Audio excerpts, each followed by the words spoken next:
Hello children, good morning to all. How are you all? I hope you are doing good at home. Stay at home, don't go away. Okay, and welcome back to the class. Again, we are going to discuss the same chapter, the French Revolution. Another topic, French become a constitutional monarchy. Okay, so how? The National Assembly completed the draft of the Constitution in 1791, which main object was to limit the power of the monarch. Okay, the National Assembly completed the draft of the Constitution in 1791, and the main objective was to limit the power of the monarch. Okay, so how they did? The powers were now separated and assigned to different institutions. What they did? They limited the power of monarch and they divided the power in three different institutions. What are they? Let's see. First, the legislature. Second is your executive, and third is your judiciary, which made France a constitutional monarchy. Okay, when they divided the power into three different institutions, first is your legislature, second is your executive, and third is your judiciary. That made France a constitutional monarchy.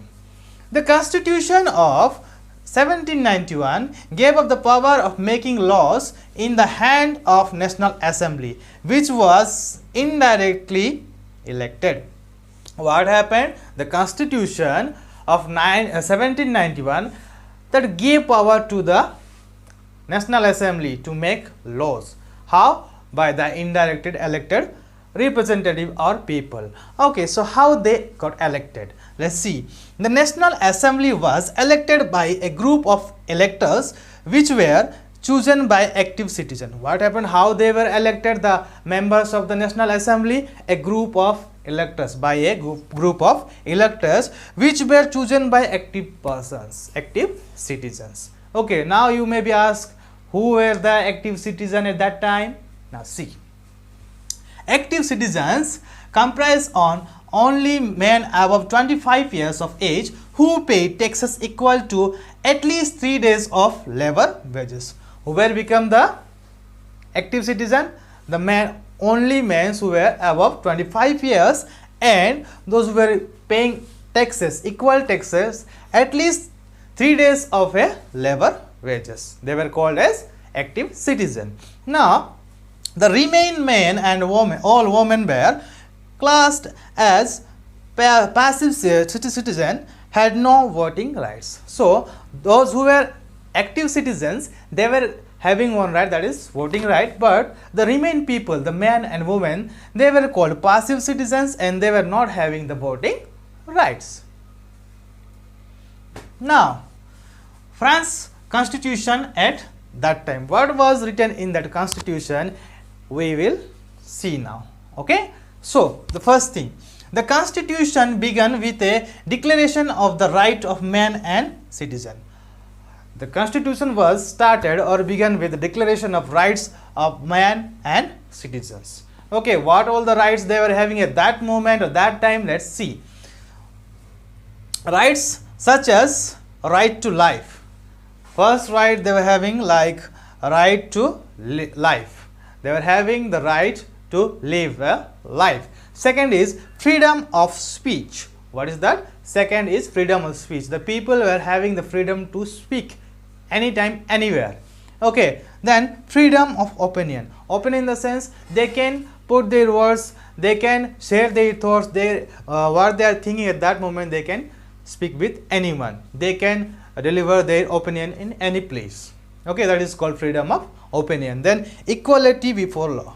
Equality before law means all the citizens of France were equal in front of the law or in front of the government. Nobody is higher or nobody is lower.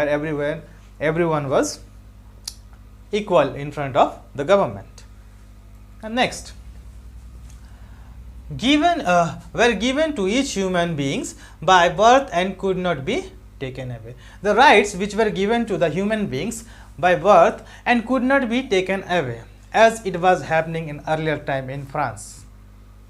Okay, now it was the duty of the state to protect each citizen's natural right, and it was the duty of the state to protect the citizens' natural right which they are earning by birth. Now, various political symbols were given at the constitution. You can see that the first symbol, the broken chain. The broken chain symbolized that stand for the act of becoming free. If you will see that they given different political symbols, the first symbol which they given, that one, the broken chain, it stand for the freedom. Okay, it stand for the freedom. The second one, the bundle of rods of faces. The bundle of rod of faces symbolize that shows strength lies in unity. It shows that strength lies in unity. The faces means it's a axe covered with a round of rods. Okay, bundle of rods. Now, the eye within a triangle radiating light. The eye within a triangle radiating light, it symbolizes that the all-seeing eye stand for knowledge.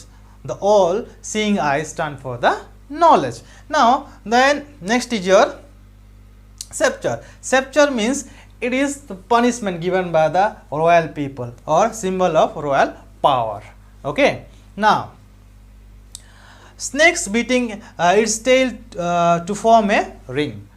It symbolizes that symbol of eternity, means eternal, infinite, which will not going to end. Next is your blue, white, red, the national color of France. The blue, white, red, it symbolizes the national color of France. Now, the national winged woman symbolize that personification of the law. Personification of the law in the sense the distribution or the management of the law. Okay, it symbolizes the winged woman. Okay.